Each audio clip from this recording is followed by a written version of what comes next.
नमस्कार साथियों डीएडीआर को लेके दोस्तों सरकार ने अभी तक कोई निर्णय नहीं लिया है।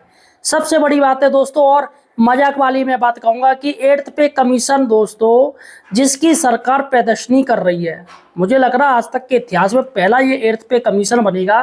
पता नहीं सरकार क्या क्या कर रही है इसके लिए, कहीं लोगों से सुझाव मांग रही है, कहीं कर्मचारी पेंशनर से सुझाव मांगे जा रहे हैं, जबकि संगठन अपना पूरा मेमोरेंडम बना के सरकार को दे चुके हैं, लेकिन फिर भी साथियों टाल मटोल काम हो रहे हैं। सबसे बड़ी बात है कि 2 महीने तो दोस्तों एट्थ पे कमीशन तो नंगा फिर रहा था, नंगे को दोस्तों छत्ते देने में ही उनको 2 महीने लग गए। सोचिएगा, एक बड़ा छोटा सा ऑफिस दिया गया जिसमें 2-3 महीने लग गए। और दोस्तों और तमाम जो इसमें 2-4 और लोगों की ज़रूरत थी दोस्तों, उसमें भी दोस्तों 1-2 महीने लग गए, तब जाके पूरी एक टीम बन पाई है। अब साथियों अब टीम का पैसा भी जारी किया गया कि इतना इतना पैसा दिया जाएगा। सबसे बड़ी बात है दोस्तों कि सरकार आखिर दिखा क्या रही है, क्या दिखाना चाहती है। एट्थ पे कमीशन की दोस्तों क्या वाई लूटना चाह रही है, लेकिन उससे पहले डीए की वाई क्यों नहीं लूट पा रही है सरकार, क्यों नहीं डीए को लेके दोस्तों कोई घोषणा या कोई स्टेटमेंट दे रही है।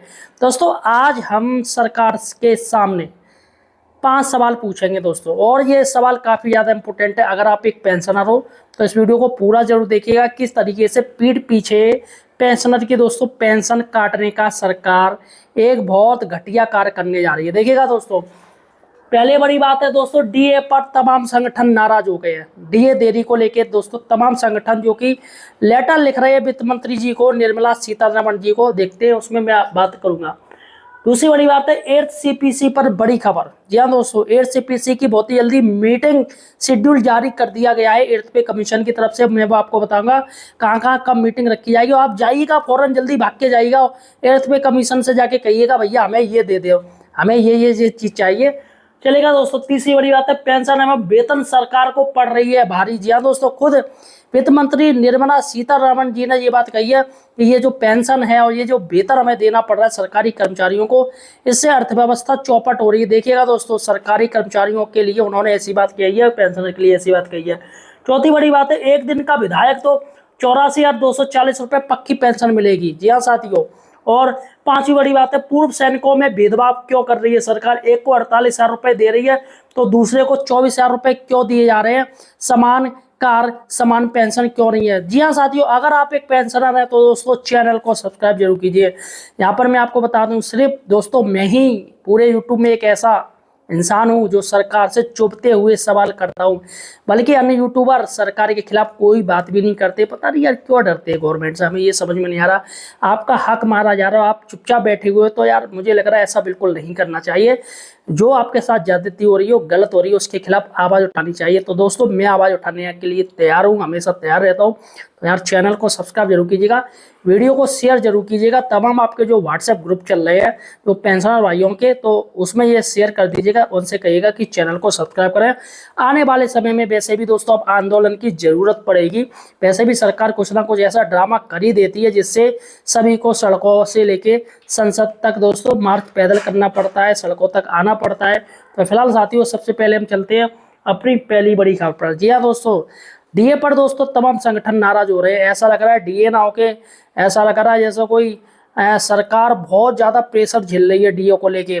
ऐसा लग रहा है कि ईरान और जो युद्ध चल रहा है अमेरिका में, वो सीधा सरकार के ऊपर आ गया हो है। यार साथियों समझ में नहीं आ रहा है कि आके सरकार इतनी टेंशन में है डीए को लेके। तो ये जो 5 राज्यों में चुनाव है तो उसका कैंपेन बड़े अच्छे से कर रही, बड़े धल्ले से कर रही है। जहाँ तक दोस्तों मुझे लग रहा है कि एट्थ पे कमीशन ये डीए को लेके दोस्तों देरी की जो वजह जो निकल के मुझे लग रहा है कि ये पैसे का मैटर है, क्योंकि साथियों अभी 5 राज्यों के चुनाव है तो दोस्तों पैसा पानी की तरह बहाया जा रहा है कैंपेन में। अब ऐसे में सरकार पैसा कहाँ से देगी, तो इसलिए डीए को लेके दोस्तों देरी हो रही है, मुझे यही लग रहा है। और फिलहाल साथियों तमाम संगठन नाराज है। तमाम संगठन की तरफ से दोस्तों इस चीज़ को लेके दोस्तों ये कहा गया है कि सर अभी तक आपने डीए जारी क्यों नहीं किया है। देखिएगा, all India NPS employee federation है दोस्तों, जिसके मंजीत सिंह पटेल हैं दोस्तों, उन्होंने ये साफ साफ लिखा है, माननीय वित्त मंत्री भारत सरकार नई दिल्ली श्रीमती निर्मला सीतारमण जी विषय जनवरी 2026 में देय महंगाई भत्ते राहत की वृद्धि को तत्काल जारी किए जाने के संबंध में। तो दोस्तों सबसे बड़ी बात है, वो कह रहे हैं कि 15 वर्षों से आज तक ऐसा नहीं हुआ जो अब हो गया है। जी हाँ दोस्तों, डीए के लिए को अब हो गया है, और अप्रैल महीना भी जाने वाला है लेकिन सरकार ने अभी तक कुछ नहीं किया। 9 तारीख भी दोस्तों बीत चुकी है अप्रैल की। तब भी सरकार ने कोई इसकी कोई अनाउंसमेंट नहीं किया। अरे कुछ तो कह दो भैया, कुछ तो मुंह खोल दो। आखिर डीएडीआर को लेके क्यों नहीं कर रहे? क्या सरकार फ्रीज करेगी या देगी या नहीं देगी? अरे कुछ तो बोलो यार, मुंह तो खोलो, कुछ पता तो चले। मुंह बंद कर रखा है दोस्तों। तो यहाँ पर साथियों सबसे बड़ी बात है कि ये जो सरकार में दोस्तों मोटू पतलू जो स्थिति हो गई है, कि मोटू और पतलू जो स्थिति चल रही है दोस्तों, जो कार्टून आता है वैसे दोस्तों अब ये होने लगा है। सभी सरकार दोस्तों क्या कर रही है कुछ पता नहीं चलता है, लोगों को परेशान हो गए हैं। और यहाँ पर सभी लोग कह रहे हैं कि भैया डीएडीआर को लेके कोई ना कोई तो स्टेटमेंट दो। फिलहाल साथियों सरकार चुप पे बैठी है, बिल्कुल शांत हो गई, कुछ भी जवाब नहीं दे रही। चलेगा दोस्तों। दूसरी बड़ी बात है एसीपी से पर बड़ी खबर। जी हाँ दोस्तों, अब 8th पे कमीशन को दोस्तों भारत भ्रमण का मौका मिल रहा है। जी हाँ दोस्तों, सरकार भारत भ्रमण करवा रही है। फ्री फंड में सरकार भारत भ्रमण करवा रही है और सभी से पूछेगी कि भैया क्या क्या चीज चाहिए तुम्हें, कितना वेतन बढ़ना चाहिए, कितनी पेंशन बढ़नी चाहिए। अब सरकार सभी से पूछेगी। देखिएगा दोस्तों, यहाँ पर सरकार की तरफ से एक शेड्यूल जारी किया गया है और ये इंग्लिश में है। 11 अप्रैल 2026 का लेटर है ये इंग्लिश में। मैं यहाँ आपको हिंदी में बता दे रहा हूँ। दिल्ली में अपनी पहली औपचारिक बैठकें शुरू करने जा रहा है। यहाँ इसके मुख्य परिणाम और निर्देश दिए गए। बैठक का जो विवरण है, जो तारीख है वो 28, 29, 30 अप्रैल 2026 को होगी, यानी से लेकर गुरुवार को दोस्तों बैठक होगी। स्थान दिल्ली है और उद्देश्य क्या है? विभिन्न यूनियन और एसोसिएशनों के साथ विमर्श करना। महत्वपूर्ण निर्देश और समय सीमा मेमोरेंडम यानी ज्ञापन। इच्छुक संगठनों को आयोग की वेबसाइट aidcpc.gov.in पर अपना मेमोरेंडम जमा करना होगा। आवेदन की अंतिम तिथि है के लिए 20 अप्रैल 2026 तक या उससे पहले आवेदन अनिवार्य है। तो यहाँ पर ईमेल आईडी भी दी गई है दोस्तों, यहाँ पर आप कर सकते हो। और भविष्य की योजना क्या है? आयोग ने स्पष्ट किया है कि ये केवल शुरुआती बैठकें, आने वाले समय में दिल्ली और अन्य राज्यों में भी ऐसी बैठकें आयोजित की जाएंगी। मीटिंग का सटीक पता यानी और समय बाद में सूचित किया जाएगा। देखिएगा दोस्तों, एक ये लेटर था और दूसरा एक और लेटर है दोस्तों, ये देखिएगा। यहाँ पर इसका भी ये दिया है कि ये है पुणे दौरा। 8वां वेतन आयोग 4 और 5 मई यानी सोमवार और मंगलवार को पूरे महाराष्ट्र का दौरा करेगा। उद्देश्य यही है दोस्तों, जैसे विभिन्न हितधारकों जैसे केंद्रीय सरकारी संगठनों, संस्थानों, यूनियन और एसोसिएशन के साथ बातचीत करना है और मेमोरेंडम लेना है, यही सारा कुछ है। और यह अनुरोध 20 अप्रैल 2026 से पहले जमा हो जाना चाहिए और मीटिंग की जगह, बैठक का स्थान, ये सबको बाद में सूचित किया जाएगा। तो यहाँ पर आप देखिएगा दोस्तों, ये एक ओर से भारत भ्रमण चल रहा है, ये आयोग का दोस्तों पता नहीं चल रहा है क्या मैटर है। चलेगा दोस्तों, अब हम तीसरी बड़ी बात पर चलते हैं। एक दिन का विधायक तो 84,240 रुपये पक्की पेंशन। जी हाँ साथियों, एक दिन का विधायक बन गया तो 84,240 रुपये पक्की पेंशन है। सरकार दोस्तों एक दिन के विधायक को पेंशन दे देगी, लेकिन एक कर्मचारी जो 32 साल तक नौकरी की, उसने पूरी मेहनत से शिद्दत से काम किया, उसको पेंशन नहीं देगी। देखिएगा दोस्तों, पेंशन नियमों पर उठे सवाल, जनप्रतिनिधियों को मिल रहे बड़े लाभ। जी हाँ दोस्तों, रिपोर्ट के अनुसार देश भर में हजारों पूर्व विधायक इस योजना के तहत पेंशन का लाभ उठा रहे हैं। परिवार को भी लाभ मिलता है, कई मामलों में पेंशन का लाभ परिवार को भी मिलता है, जिससे कुल खर्च और बढ़ जाता है। क्या बदलाव जरूरी है? विशेषज्ञों का कहना है पेंशन नियमों की समीक्षा कर समान न्याय संगत व्यवस्था लागू की जानी चाहिए। दोस्तों एक चौंकाने वाली जानकारी सामने आई कि यदि कोई व्यक्ति केवल एक दिन के लिए विधायक बनता है तो उसे आजीवन पेंशन लाभ मिल सकता है। रिपोर्ट के मुताबिक ऐसे मामलों में 84,240 रुपये तक मासिक पेंशन दी जा सकती है। तो यहाँ पर पेंशन प्रणाली पर दोस्तों सवाल उठ रहे हैं, लेकिन सरकार कह रही है कि भैया कर्मचारी और पेंशनर को हम पैसा बहुत दे रहे हैं, जबकि खुद की बात नहीं करती है। खुद तमाम विधायक और पेंशन 10-10, 20-20 पेंशनें ले रहे हैं, तमाम भत्ते ले रहे हैं, उस पर बात नहीं होगी। लेकिन कर्मचारी और जितने भी पेंशनर हैं उन पर बात की जाएगी कि भैया ये फ्री की पेंशन ले रहे हैं। चलेगा दोस्तों। उसके बाद है दोस्तों पांचवी बड़ी खबर, सॉरी साथियों, उसके बाद है तीसरी बड़ी खबर, सॉरी ये चौथी में बोल गया, मुझे यहाँ बोलना चाहिए था, इसके लिए माफी चाहूंगा। तीसरी बड़ी न्यूज है, पेंशन एवं वेतन सरकार को पड़ रहे भारी। जी हाँ दोस्तों, वित्त मंत्री निर्मला सीतारमण जी ने एक बात कही है दोस्तों, और उन्होंने जो बात कही है इससे सभी के जितने भी कर्मचारी हैं, पेंशनर हैं, सभी के कान खड़े हो गए। जी हाँ दोस्तों, देखिएगा कहा है, सरकारी कर्मचारियों को इतना वेतन क्यों? बढ़ते खर्च पर उठे सवाल।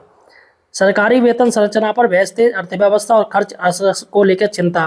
तो विश्लेषण है, वेतन बढ़ोतरी के आर्थिक व्यवहार और बजट संतुलित चुनौती की सुधार की मांग।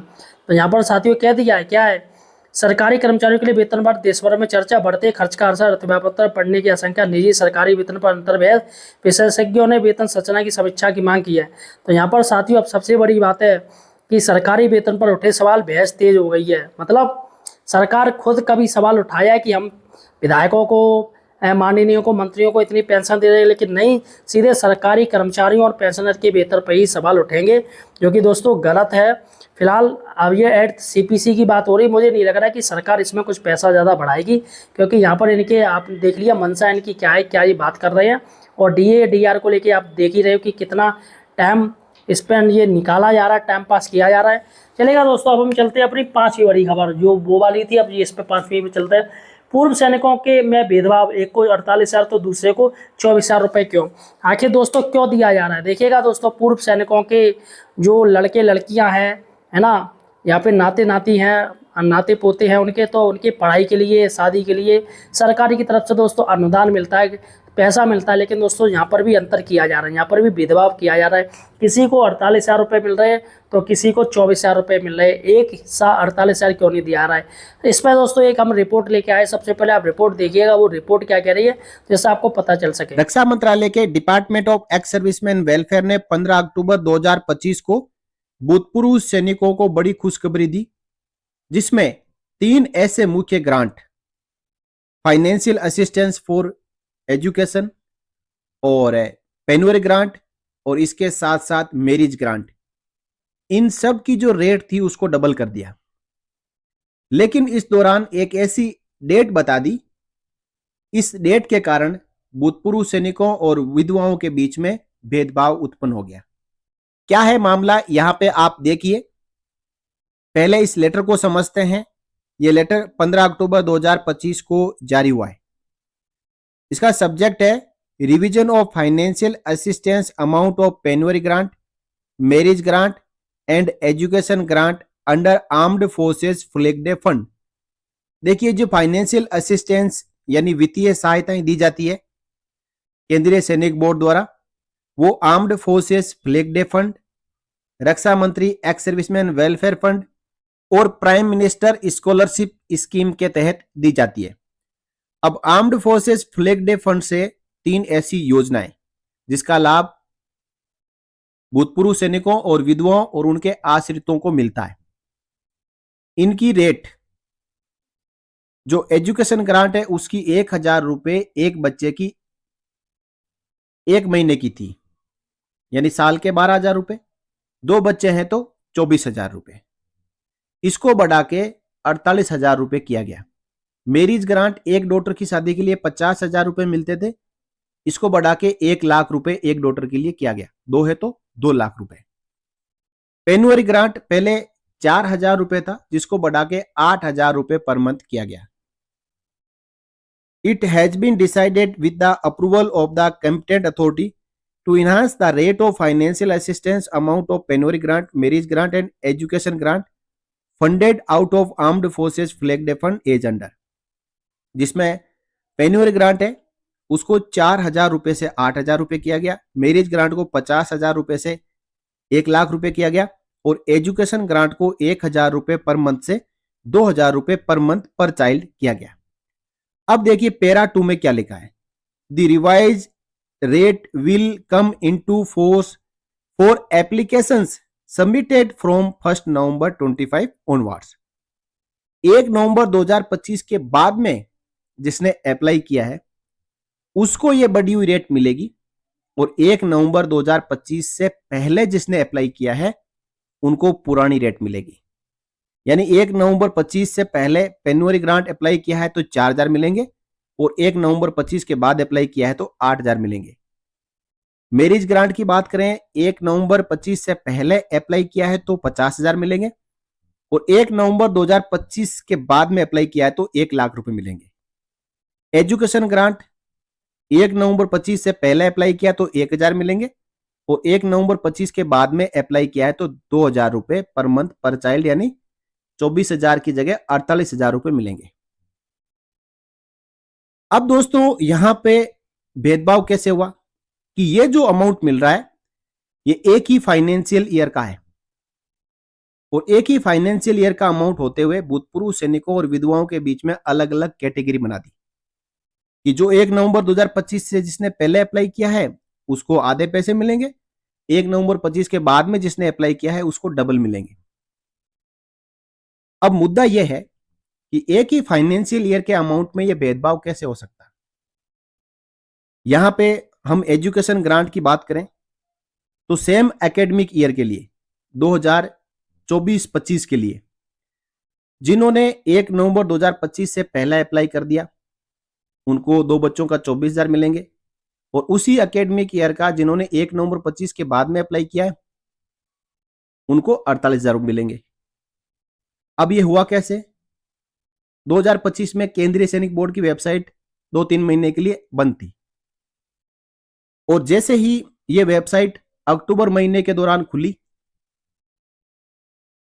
तो जो अप्लाई करने के लिए इंतजार कर रहे थे उन्होंने वेबसाइट के जरिए फाइनेंशियल असिस्टेंस, चाहे पेनोरी ग्रांट है, चाहे मैरिज ग्रांट है, चाहे एजुकेशन ग्रांट है, उसके लिए अप्लाई कर दिया। और उसके बाद 15 अक्टूबर 2025 को ही लेटर निकलता है कि इनकी रेट बढ़ा दी गई है। अब रेट बढ़ा दी गई है तो ये रेट 1 अप्रैल 2025 से एप्लीकेबल होनी थी, लेकिन यहां पे डेट क्या दे दी? 1 नवंबर 2025, और यहीं से भेदभाव शुरू हो गया। अब यदि ऐसे भूतपूर्व सैनिकों और विधवाओं को जिन्होंने 1 नवंबर 2025 से पहले इन फाइनेंशियल असिस्टेंस के लिए अप्लाई किया था, यदि उनको सपना आता या पहले से ही कोई इनपुट होती कि आप अभी अप्लाई मत करो, ये जो फाइनेंशियल असिस्टेंस है इनकी जो रेट है वो बढ़ने वाली है, ये डबल होने वाला है, तो वो भूतपूर्व सैनिक और विधवाएं अप्लाई ही नहीं करते। उन्होंने अपना टाइम पे अप्लाई किया, जैसे ही केंद्रीय सैनिक बोर्ड की वेबसाइट खुली अप्लाई कर दिया। और जिन्होंने 15 अक्टूबर 25 तक अप्लाई नहीं किया तो उनको ये लेटर मिल गया, तो उन्होंने 1 नवंबर 2025 के बाद में ही अप्लाई किया। यहां पे ये कतई कहना नहीं है कि 1 नवंबर 25 के बाद वालों को डबल रेट नहीं मिलनी चाहिए, उनको भी डबल मिलनी चाहिए। और 1 अप्रैल 25 के बाद में जिन्होंने भी अप्लाई किया है उस एकेडमिक ईयर और उस फाइनेंशियल ईयर का सबको बराबर यहां पे उनको वित्तीय सहायता मिलनी चाहिए। यानी 8,000 रुपए पेनोरी ग्रांट है तो 8,000 मिलना चाहिए, 1 लाख रुपए एक बेटी की शादी के लिए मिलता है तो सबको 1 लाख रुपए मिलना चाहिए, और बच्चों की पढ़ाई के लिए जो एजुकेशन ग्रांट मिलता है एक बच्चे को 2,000 रुपए एक महीने के, साल के 24,000 और 2 बच्चों के 48,000, तो सबको 48,000 रुपए मिलने चाहिए। दोस्तों ये बड़ा भेदभाव है, और आप एक ही एकेडमिक ईयर और एक ही फाइनेंशियल ईयर में 2 अलग अलग रेट अप्लाई नहीं कर सकते। जिन्होंने पहले अप्लाई किया उनकी क्या गलती थी? उनकी कोई गलती नहीं थी, उनकी बस गलती इतनी थी कि वो अपना समय पे हर काम करते हैं, और उन्होंने जैसे ही वेबसाइट खुली अप्लाई कर दिया। अब उनको यहां पे सोचने को मजबूर होना पड़ रहा है कि क्या हमें किसी लेटर और रेट के रिवीजन का इंतजार भी करना चाहिए? सरकार पता नहीं कब लेटर निकाल दे। दोस्तों ये पहली बात तो ये वित्तीय सहायता है जो कि इसके ऊपर कोई हक नहीं जमा सकता कि ये हमें मिलनी ही चाहिए, लेकिन मानवता के आधार पर भूतपूर्व सैनिकों जिन्होंने देश सेवा में अपनी आधी जिंदगी निकाल दी, उनके बच्चों की पढ़ाई के लिए अच्छी पढ़ाई हो, और कोई जिनको पेंशन नहीं मिल रही है भूतपूर्व सैनिकों उनको पेनोरी ग्रांट मिले, और भूतपूर्व सैनिकों के बेटियों की शादी के लिए सरकार की ओर से वित्तीय सहायता 1 लाख रुपए, ये सबको मिलना चाहिए, लेकिन बराबर मिलना चाहिए। तो साथियों देखा आपने किस तरीके से सरकार अब अंतर करने लगी इन चीज़ों पे। फिलहाल साथियों आप मुझे किस राज्य से देख रहे हो ये मुझे कमेंट सेक्शन में बताइएगा। क्या लग रहा है, क्या सरकार DA DR की घोषणा अप्रैल महीने में कर देगी या नहीं कर देगी, ये भी मुझे कमेंट सेक्शन में बताइए।